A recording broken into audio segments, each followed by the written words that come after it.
Today on the Everything 80s podcast, the story of the great Yakov Smirnoff. I like it here in America. What surprises me that people in America don't know we have comedy in Russia.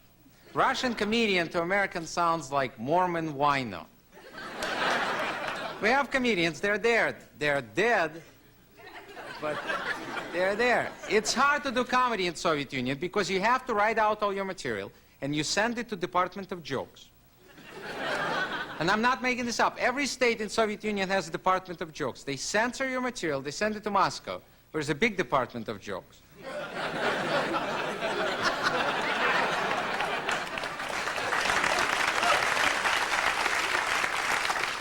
They send it back to you censored. You have to stay with the script. You cannot improvise. If someone heckles you from the audience, you can't say, like, your mother wears army boots. Because she probably does. And she will hurt you. You have to be very careful what jokes you pick. If you say, like, take my wife, please, you get home, she's gone.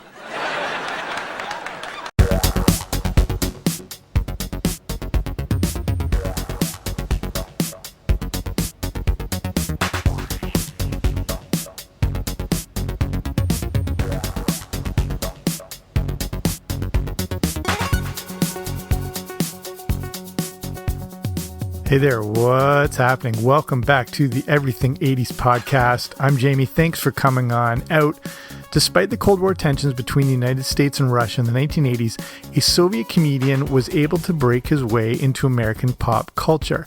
Yakov Smirnoff is a Soviet-born comedian who moved to America in the late 70s. He would find success with his particular brand of Soviet American humor. And that's what we're going to look at today. The now friend of the podcast. I will explain what that means later in the show, Yakov Smirnoff. Before we start, if you haven't already, make sure you subscribe. Wherever you find your podcast, I should be there. Here we go. So obviously I grew up in the 1980s, and the thing is, when it came to late night TV talk shows, we really only had a few options. Today, there's honestly 12 to 15 late night shows you can watch. It's ridiculous. Back then, there was David Letterman that came on pretty late, but then there was the juggernaut of all talk shows, The Tonight Show with Johnny Carson.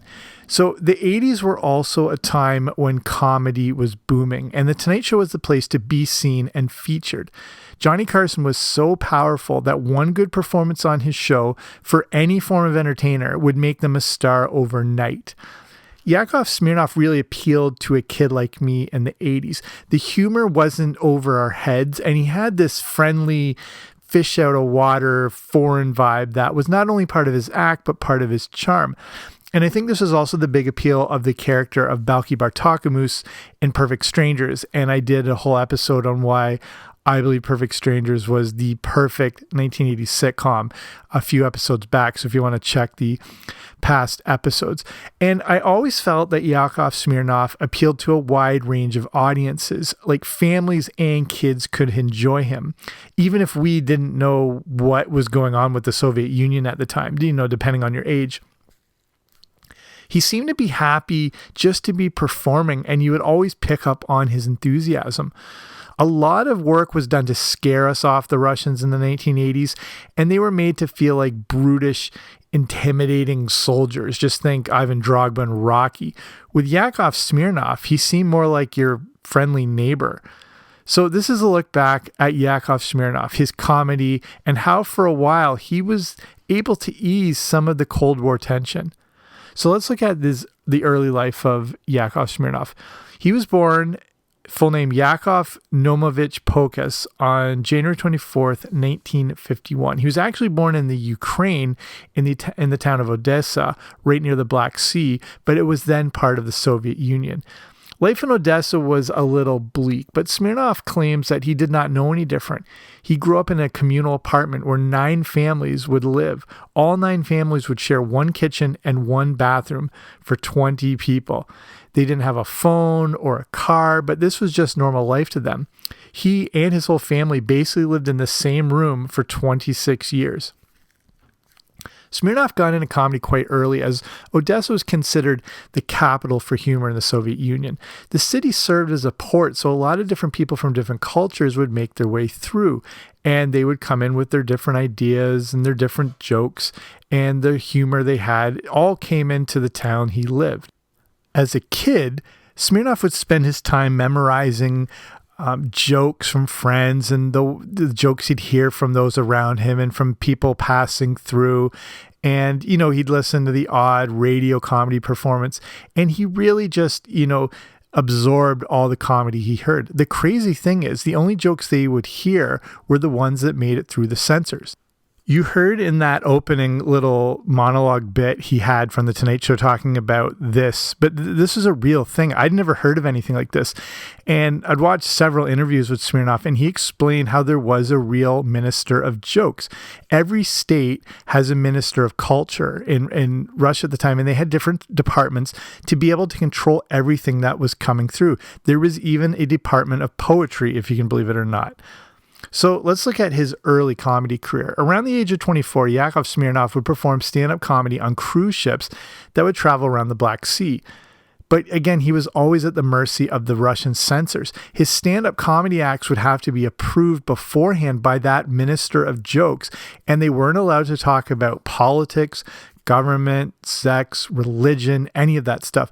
I think this is why his act works so well for a wide variety of ages. Since he had to take out a lot of the controversial stuff, he had to focus on a cleaner, less blue variety of comedy, and this works very well for network TV. It's a lot like Jerry Seinfeld, who could work dirty if he had wanted, but just chose not to go that route. This approach makes you find more day-to-day, less offensive, observational humor that everyone can relate to. You may like the most offensive humor in the world, but the simple concept of why airlines hand out such small packages of peanuts can still be found funny. Since Smirnoff had no choice but to develop an act that was politically correct in Russia, it would end up being able to transfer over to a wide variety of audiences and audience range in North America. Let's go back to the cruise ships, though. It was around this time that Smirnoff says he started recognizing something about America. The cruise ships would appeal to people from a lot of different countries, including English-speaking ones. Smirnoff would act as comedian and MC, using an interpreter to get his jokes across. People in the Soviet Union at the time were apparently not even really allowed to leave the country, and they didn't have that much exposure to foreign people. But the jokes and the charm of Yakov Smirnoff were resonating with the foreign audiences. So was there an actual possibility of being able to leave the Soviet Union? Smirnoff tells an interesting story where he thought he was fired from the cruise ship as he was asking if they would allow his parents to have a cabin for a short vacation. A messenger would come to their apartment with tickets for him and his parents for the next cruise. Since the cruise ships were owned by European companies, they did the usual thing of rewarding talent. This did not happen in the Soviet Union, and it made Smirnoff think that if he was an above-average talent in another country, he would get even more rewards and things. He would learn that this is how countries like America worked, and it planted a seed in his brain. In the late 70s, the Soviet Union was facing its own problems with supplies and had to strike up a deal with then-President Jimmy Carter. Since the U.S. was supplying a vast majority of the wheat to the Soviet Union, it opened up the option of the favor being returned in the form of different types of exchanges.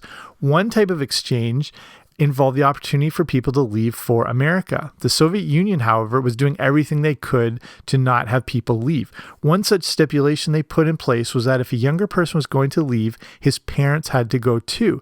This was an ideal situation for Smirnoff and his parents, and even though it took years, he eventually got a visa. So now he makes his way to America. Yakov Smirnoff's mother was hesitant to go, but both Yakov and his father were excited to leave Russia for the U.S., despite none of them speaking English. Their lives were so regimented, and the newfound freedom was a bit overwhelming to deal with. It was 1977, and he and his parents were now living in New York City. Since he didn't speak English yet, he spent his early days working as a busboy and bartender in the Catskill Mountains of New York State. As his English developed, he was able to start working on his comedy. One issue right off the bat was that of his name. Yakov Nomovich Pokus doesn't exactly roll off the tongue and wasn't very accessible for American audiences. He chose the name Smirnoff as not surprisingly, he thought it was something more recognizable, and he had learned about the brand name from his bartending days. So if you ever thought it was a vodka-related thing, you're completely right. He had started performing his comedy in the late 70s and 1980s, and then would move to Los Angeles with his father. This blows my mind, but while in LA, he would be roommates with the legendary Andrew Dice Clay. I need to do a show all about Andrew Dice Clay. And also Thomas F. Wilson, aka Biff Tannen from Back to the Future. All three of them were roommates, which is nuts. He would begin performing at the famous Comedy Store, where he would hone his craft for the next few years.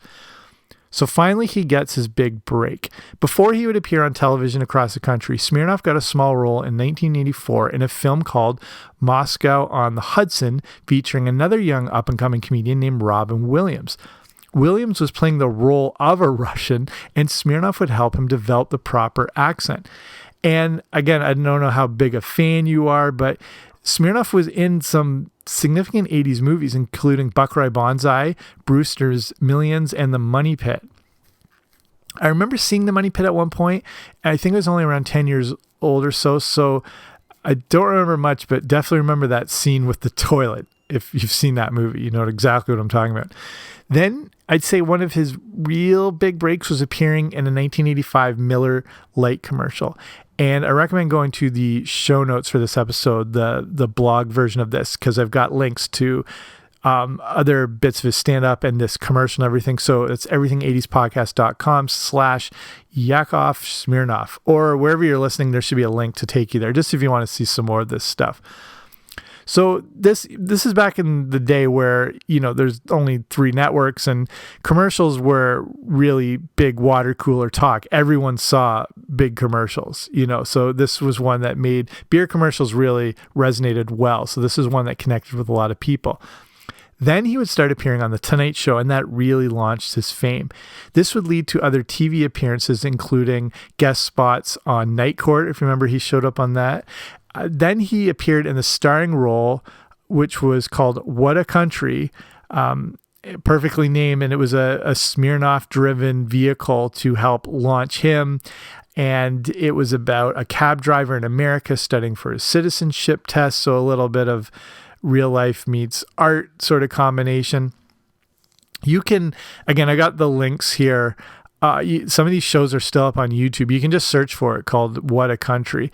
And, like a lot of great American sitcoms, this was based on an original British comedy called Mind Your Language. We obviously all know about The Office, but there's some other ones like Three's Company was based on an English show. And the original Three's Company pilot is like a shot for shot, line for line remake of an old British comedy.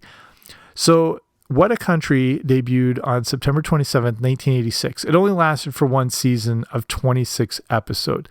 But the show could have been a bit bigger. It starred the great Don Knotts. It also starred George Murdoch. You might know him as Yuri Testikov in the marine biologist episode of Seinfeld. It also stars Harry Waters Jr., who played Marvin Berry in Back to the Future.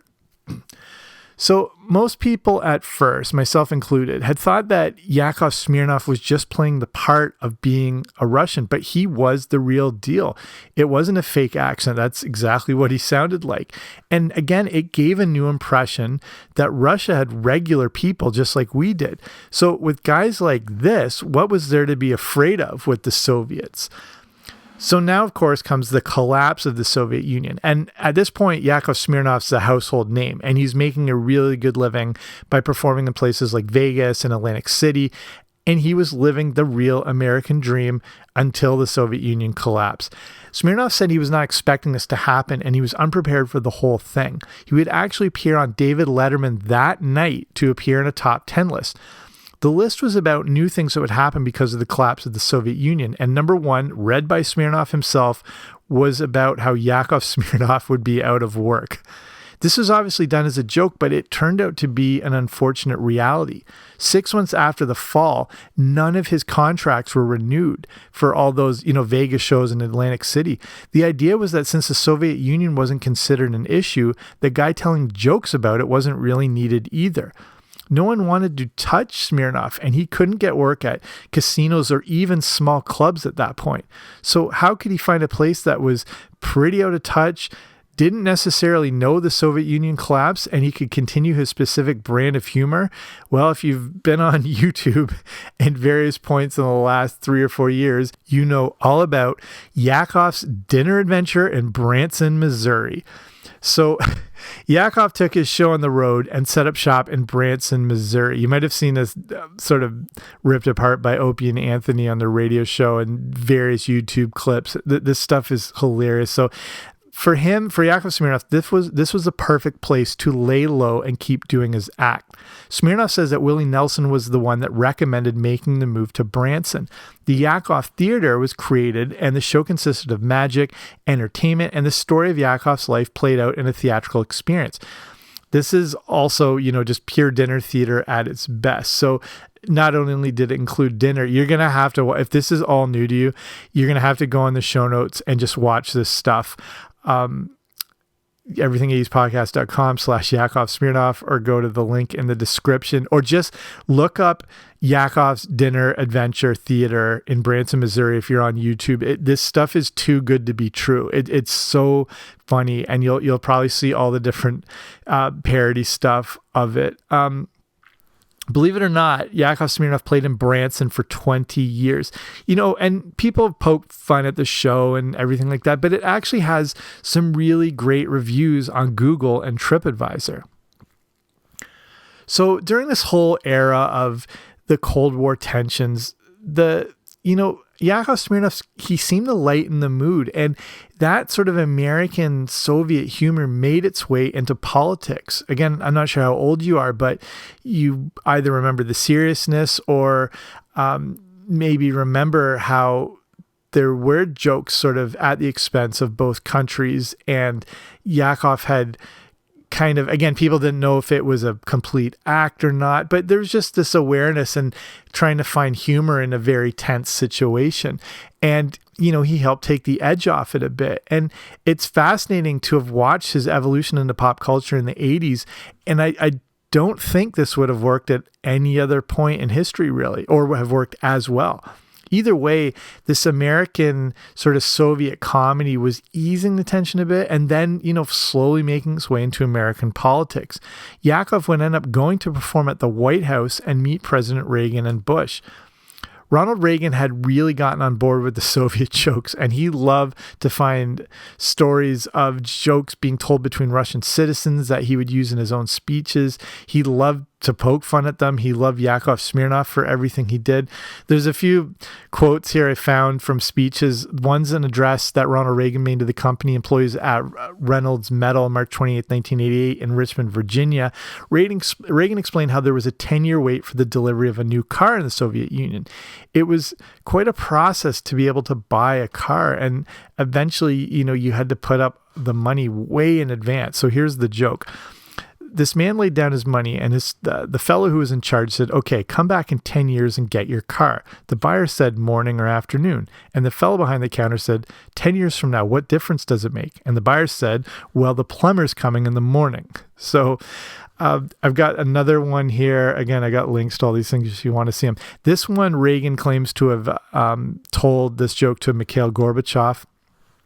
An American and a Russian arguing about their two countries. And the American said, look, in my country, I can walk into the Oval Office.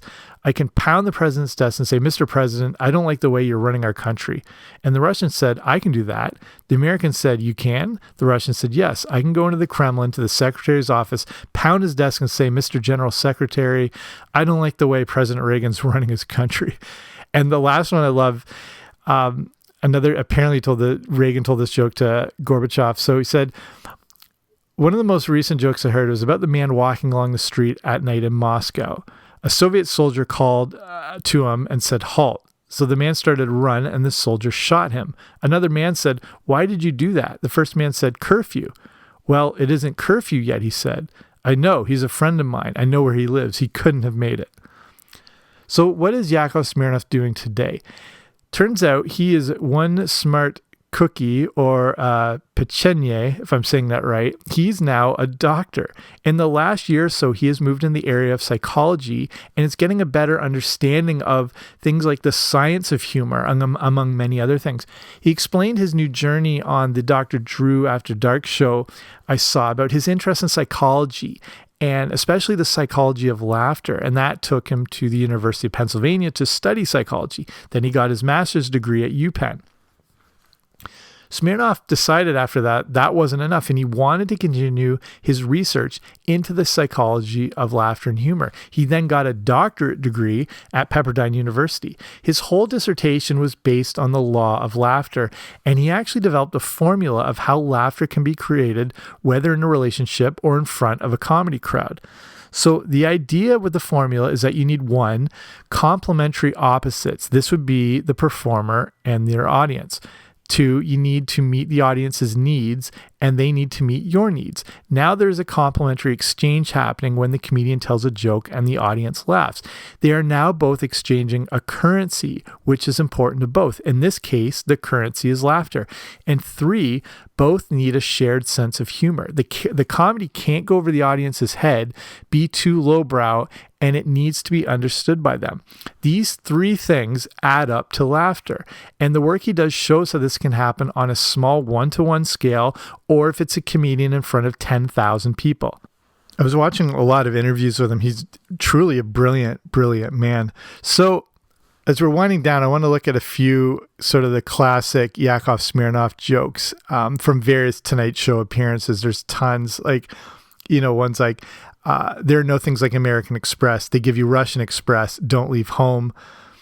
I make fun of Cleveland because everyone makes fun of Cleveland. Every country has one city people make fun of. In Russia, we used to make fun of Cleveland. Now, I saw an ad in the paper that said, we guarantee our furniture and we stand behind it for 6 months. That's the reason I left the Soviet Union. In America, you can always find a party. In Soviet Russia, party always finds you. So finishing up here, it was awesome to go back and dig deeper on the great career of Yakov Smirnoff. I love comedy, and when I think of the 80s and comedians, he always comes to mind. He's one of those great regular fixtures you would always see on The Tonight Show and in different forms of media. And his comedy made a long-lasting impact as those, in Soviet Russia, which is now known as Russian reversal, jokes were just kind of everywhere.